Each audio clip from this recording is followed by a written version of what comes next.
बघितलं? याला बिजवडी माहिती आहे का? याला येळेवाडी माहिती आहे का? याला मोगरा माहिती आहे का?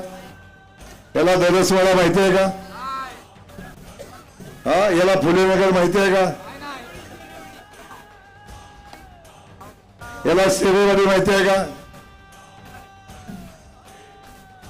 याला काय माहिती आहे? हा उमेदवार, यानं माझं सवाल आहे कसा उमेदवार असावा. माझं फक्त एवढंच म्हणणं आहे, उमेदवारानं खटाव तालुक्यातल्या 87 गावाची नावं सांगावी, मग उभं राहावं. मानचा सोडा, मानचा विषय सोडा, मानचा विषय सोडून द्या.